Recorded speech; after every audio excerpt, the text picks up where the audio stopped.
Chapter 1. Mr Crocodile. When Dad told us Granny was going to come and live with us, my little brother Elmo said, "There's no room. Is she going to sleep in the bath?" "No, she'll need her own bedroom," said Dad. "We're going to have to look for a new house."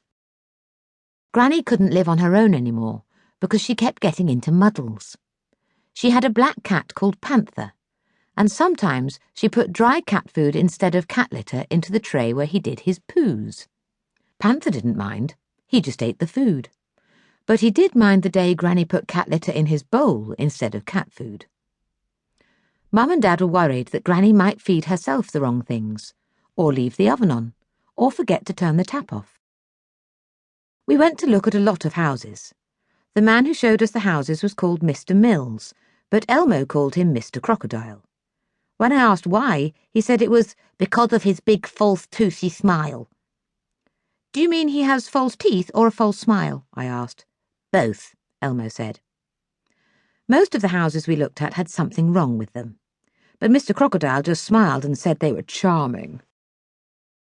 Then one day Mr Crocodile took us to see an empty house. The path up to the door had thick bushes growing over it. Butterflies were fluttering about.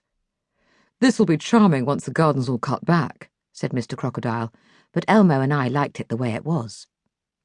The front door of the house had a lovely knocker in the shape of a lion's head. Inside it was all empty and bare, and there were a lot of cobwebs. Mum and Dad walked around slowly with Mr Crocodile, but Elmo and I raced about. We ran up the clattery stairs and looked in all the rooms and cupboards. One of the bedrooms had wallpaper with jungle plants and monkeys on it. There was a big cupboard, the kind you can walk right into. Inside the cupboard, there was an enormous spider's web with a big, fat spider sitting on it. "Maybe it's a bird-eating spider," said Elmo. When Mr Crocodile and Mum and Dad came upstairs, Elmo and I raced up to them. "We've got to buy this house," I said. "It's got butterflies and a lion and monkeys and a bird-eating spider," said Elmo. "It's a jungle house." Mum and Dad didn't look too sure, even when Elmo said he'd give them some of his pocket money to help pay for it. They said the bedroom downstairs was too small and dark for Granny. "Mr Mills says the house next door is for sale too," said Mum. "Let's go and have a look at that." The lady who lived in the house next door didn't look very happy when she saw Elmo and me.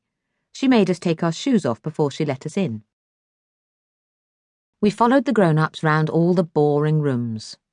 Most of them had wallpaper with flowers on. There was a smell like flowers too. I think it was all the polish the lady put on her tables and chairs. When we left, Elmo said, "That was a horrible flower pot house. We can't move there. If we do, I'll run away." But Mum and Dad liked it. "That sunny bedroom would be just right for Granny," Dad said. In the end, we did move to the flower pot house. Mum, Dad and Granny liked it. But it didn't feel like home to Elmo and me. Elmo hated the flowers on the wallpaper in his room. He made up a song. "Roses are red, violets are blue, flush the lot of them down the loo." After 3 days of that, Dad told Elmo to get lost. "All right," said Elmo, "I will." And the next thing we knew, he was gone.